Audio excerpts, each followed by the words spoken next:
Fala, gente. Bem, a gente já falou um bocado da história do tarô, falamos de algumas das bases, e aí agora a gente precisa refletir sobre o que é a estrutura que define o que é um tarô, né? Afinal, nem todos os tarôs que a gente vê por aí no mercado são realmente tarôs, né? Porque para ser um tarô, a gente precisa ter 78 cartas. Não é 77, não é 79, não é 70, não é 800, é 78. 78 cartas. E nessa estrutura de 78 cartas, a gente precisa ter 22 arcanos maiores, também conhecidos como trunfos, né? O, a definição de arcano não é uma definição que surge logo no começo da origem histórica do tarô. O termo arcano ele vai ser criado lá para o século XIX, sabe? Quem popularizou muito esse termo foi o Eliphas Levi, né? Quem leu Dogma e Ritual de Alta Magia sabe. Mas não foi também o Eliphas Levi que criou esse termo, não. Foi ele que popularizou, praticamente. Porque arcano significa segredo. Então, são os 22 segredos maiores. Mas o nome original era trunfo, né? Triunfe. Porque a gente precisa entender que na estrutura do tarô, uma carta triunfava sobre a outra, uma carta tinha mais valor que a outra. A própria ideia de, com o passar do tempo, as cartas começarem a ser numeradas tem a ver com isso. Porque quando a gente pega, por exemplo, vamos pegar essa estrutura que a gente tem contemporânea de numeração, né?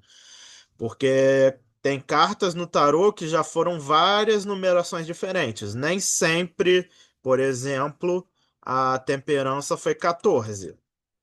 Isso aí foi uma coisa que se definiu bem depois. Porque a temperança nem sempre foi a carta número 14, nem sempre esteve antes do diabo. Então a gente tem várias mudanças de posição das cartas com o passar do tempo. Mas a numeração, a ideia de se ter numerações, é porque uma carta supera a outra, certo? Então, na hora de jogar, se uma carta fosse maior, né, se uma carta triunfasse as outras, ela seria mais útil no contexto do jogo, das dinâmicas de jogar, né, o tarô. Então, os trunfos, eles cumprem essa função. E aí a gente tem 22. Não é 21, não é 20, não é 23, é 22. E nós temos 56 arcanos menores, que são os conhecidos naipes. Arcano menor, de novo, voltando para a questão que eu falei, arcano, o termo arcano foi criado lá para o século XIX. Usar esse termo para o tarô, no caso, né? A partir da palavra arcanum. E os arcanos maiores são considerados os mais importantes, né? Tem muita gente que só joga tarô com as 22 cartas e ignora os naipes, ignora os arcanos menores.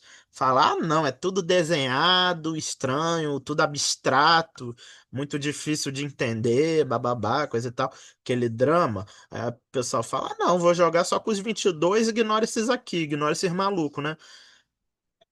Bem, gente, eu não gosto disso. Eu gosto de usar todas as cartas.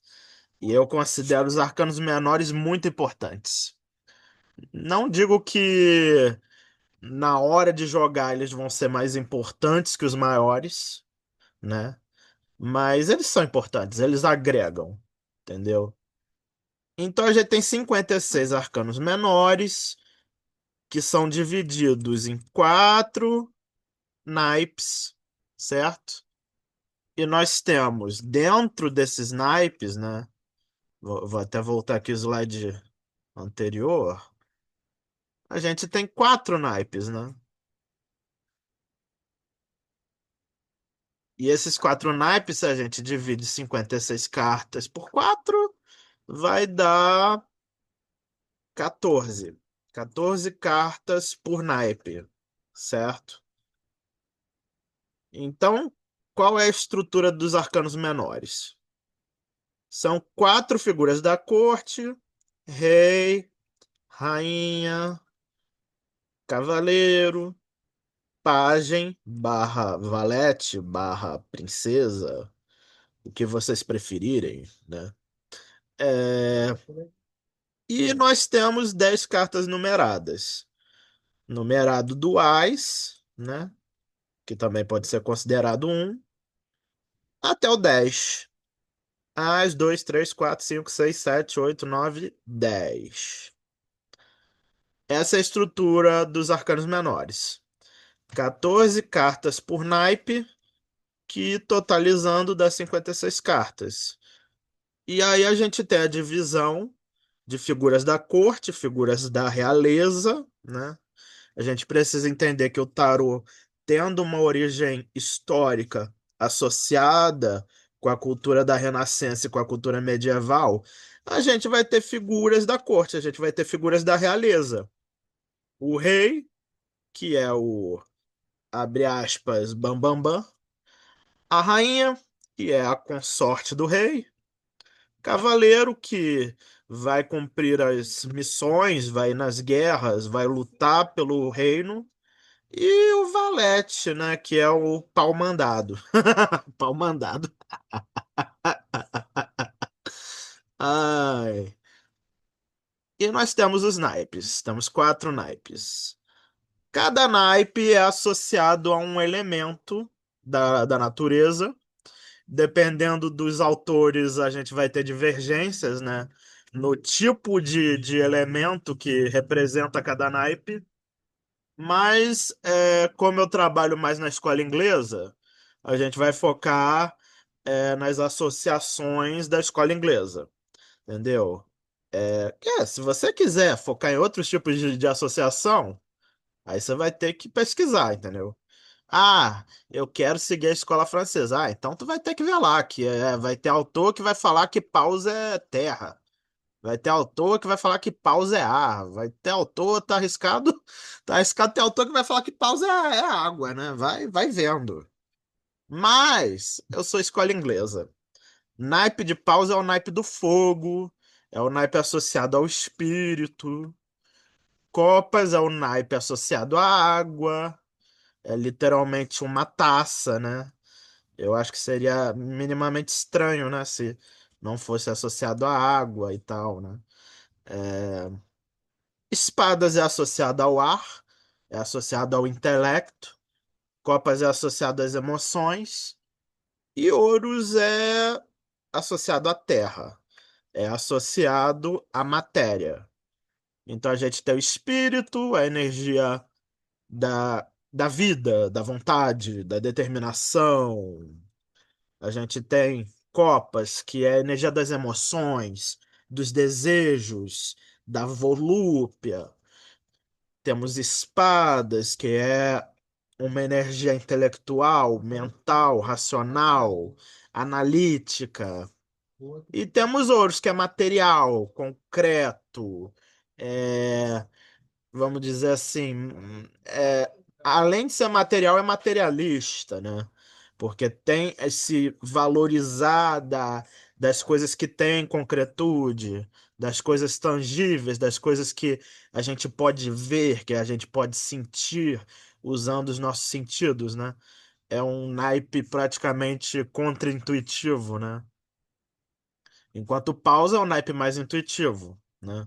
Então a gente pode até dizer que paus e ouros meio que se opõem, espadas e copas também, né? Porque a razão se opõe à emoção, a intuição se opõe ao materialismo, né? E aí vai ter gente que vai. associar com MBTI, né? As 16 funções da personalidade, por aí vai.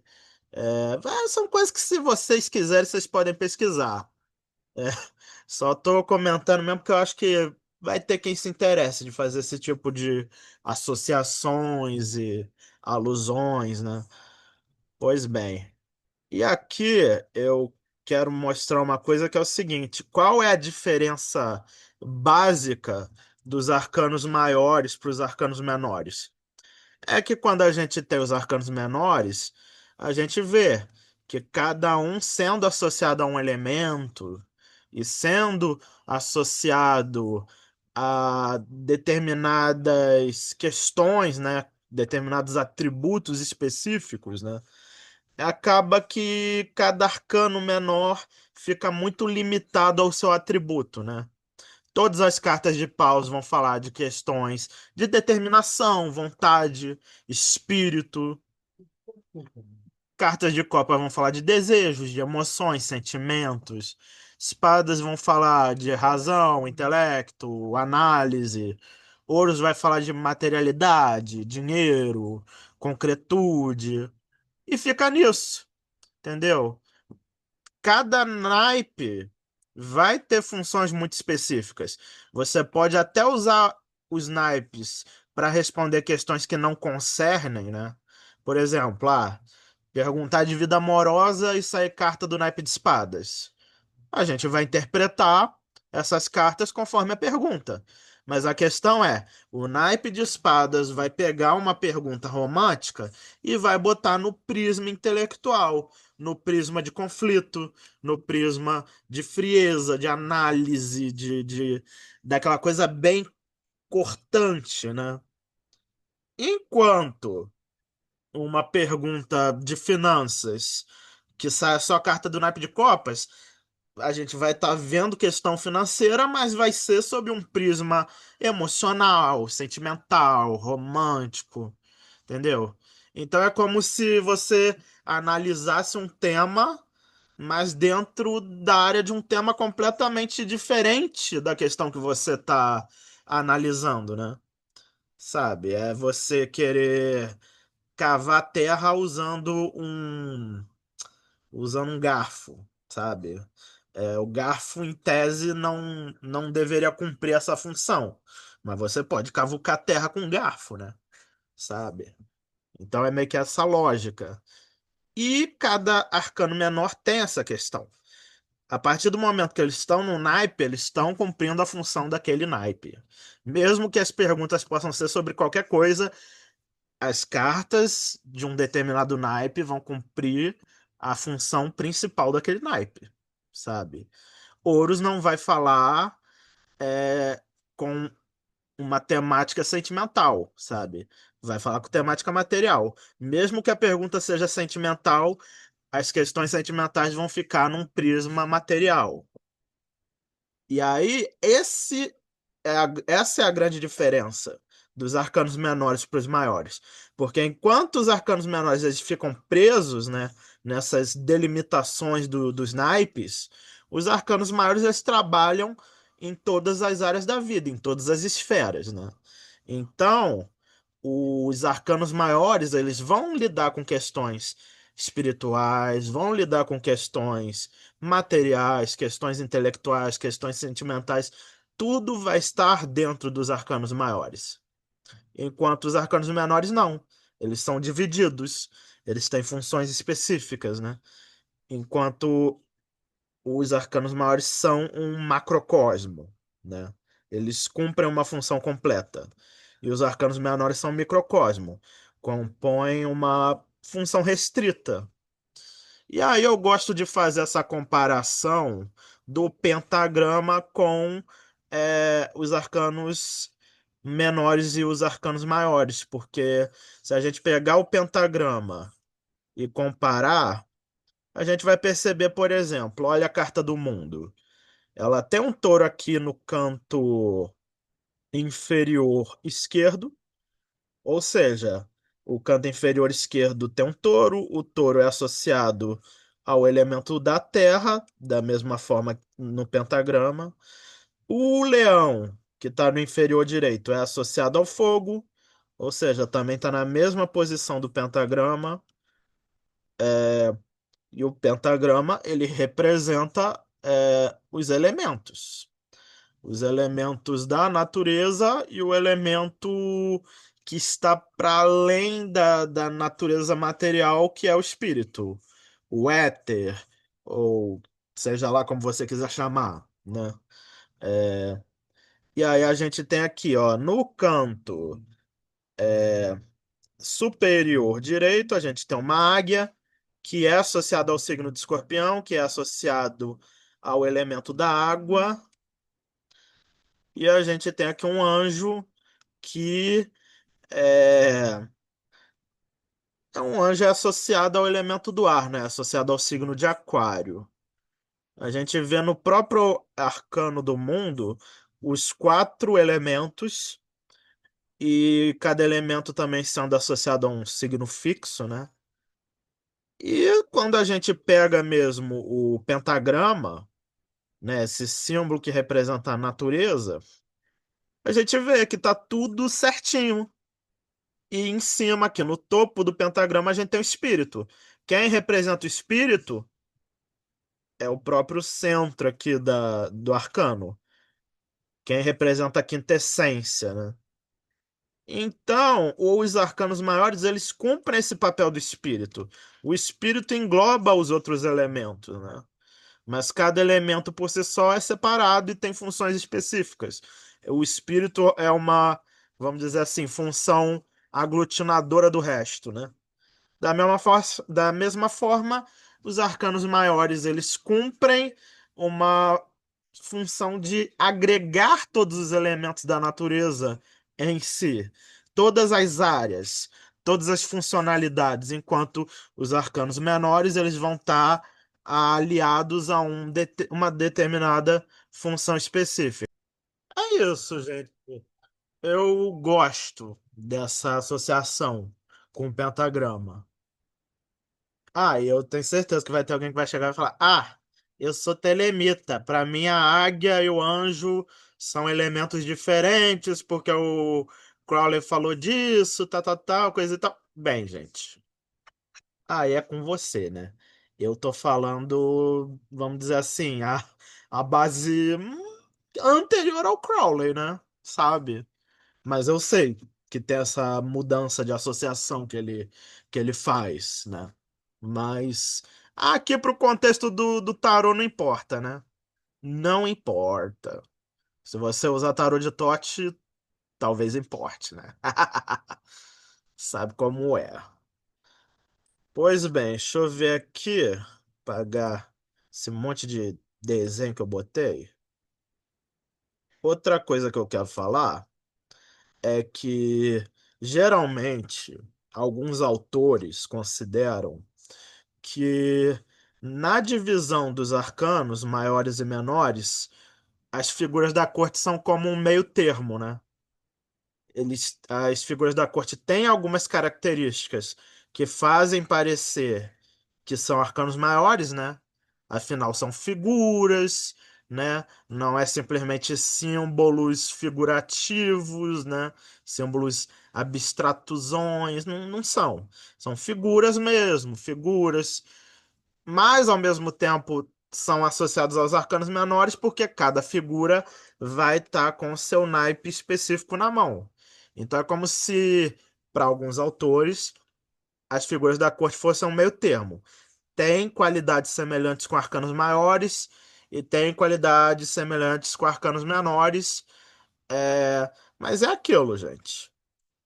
Uma coisa que eu gosto de pensar é o seguinte: figuras da corte, muita gente pinta que figura da corte simplesmente cumpre função de ser pessoa dentro de um jogo. Eu não considero desse jeito. Figuras da corte podem representar várias coisas além de pessoas. Pode representar aspectos da natureza, aspectos da personalidade, pode representar objetos, pode representar quase tudo, né? Então eu não gosto de delimitar a figura da corte a simplesmente ser, ah, é uma mulher loira dos olhos azuis e isso e aquilo. Não, isso é preguiça, né? É querer resumir uma coisa que pode ser muito mais complexa, muito mais útil, né? Mas ainda assim vale ponderar essa reflexão que alguns autores fazem de que as figuras da corte são um intermezzo, né? Um intermédio entre os arcanos maiores e os menores numerados, né? Afinal, não é numerado, igual os arcanos menores numerados, e, mas ao mesmo tempo não é um arcano maior, né? Só que tem características dos dois lados, então é como se fosse realmente um meio termo, né? Pois bem, por hoje é só, meu povo. Espero que vocês gostem aí dessa aula. Forte abraço aí, viu?